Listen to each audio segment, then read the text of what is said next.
Camaño. Buen día, Gabriel. Luis Gasulla te saluda. Buenos días, ¿cómo andan? Un gusto, como siempre.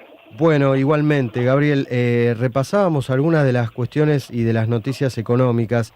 ¿A qué le tenemos que prestar más atención? Mira, creo que ahora el eje va a pasar sobre el tema legislativo, o sea, qué capacidad, la real capacidad que tiene el gobierno, independientemente de cómo lo haya encarado inicialmente, de pasar reformas.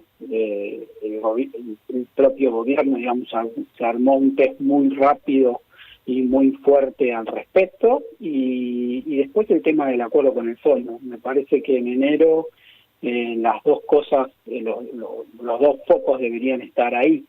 Independientemente de eso, uno espera que la actividad continúe contrayéndose, digamos. El último trimestre, en algunos sectores el último trimestre, en otros el último bimestre, fueron muy duros, y es de esperar que en lo que es actividad, enero y febrero al menos también sean muy duros, por la caída que ha tenido el ingreso real, digamos.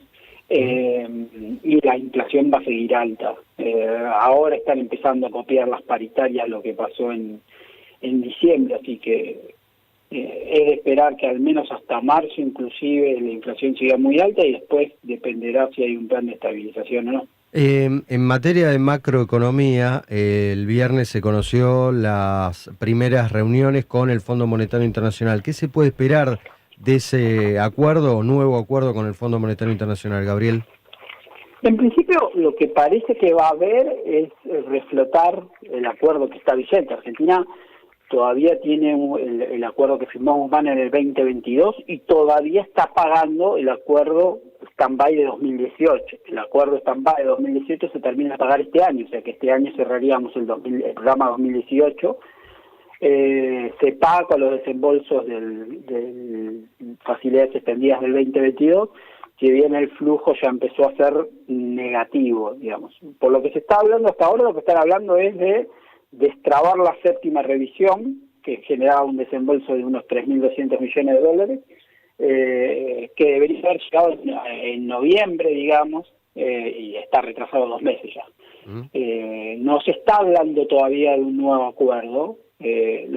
Cuando uno ve los flujos de vencimiento con el fondo de acá en adelante, porque los flujos van a ser marcadamente negativos, ¿no? Porque vamos a empezar a pagar en cualquier momento de facilidades extendidas 2022.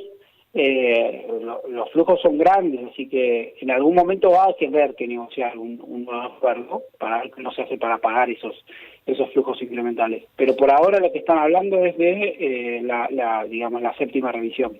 Y ahora sí, a lo micro, no sé si lo escuchaste ayer al presidente Milei, cuando hace referencia a el éxito de la inflación de diciembre en comparación con lo que podría haber sido. ¿Podríamos haber tenido una inflación de 45 puntos? La podríamos haber tenido, como no o sea, fue independientemente de la política, digamos, económica del gobierno. No hubo hasta ahora un plan de estabilización. De hecho, la tasa de interés real y la expectativa de tasa de interés real se desplomó. O sea, si hubieras tenido un plan de estabilización hubiera pasado lo contrario. Si no hubiera sido positivo hubiera mejorado, no, empeoró. La liquidez creció, si miramos el M2 creció, aceleró su proceso de crecimiento. De hecho, tampoco desde el discurso hubo un anclaje de expectativa de inflación, al contrario, se habló de hiperinflación. No, la inflación fue lo que fue, digamos, y no es que la política económica haya impedido que haya sido más. La política económica se enfocó en hacer la consolidación fiscal, y en propiciar, como parte de ese proceso de consolidación fiscal, un proceso de licuación de, algunos te pueden decir los pasivos remunerados, pero en realidad son todos los stocks de pesos de la economía. Y eso uno lo puede ver como una previa, un plan de estabilización, por eso lo que decía antes de si veremos en marzo o en abril, veremos en mayo o en junio un plan de estabilización, que usted todavía no lo es. Esto parece la previa de un plan de estabilización. Así que no, aparte el propio presidente se contradice. Y acá creo que juega más de político que de economista, lo cual es lógico, porque es presidente, cuando él mismo decía que digamos, lo que ellos iban a empezar a hacer hoy en términos de política económica iban a tener impacto en 12 y 18 meses, que no es algo con lo que tampoco estoy de acuerdo cuando lo dije, porque hay un tema de credibilidad ahí.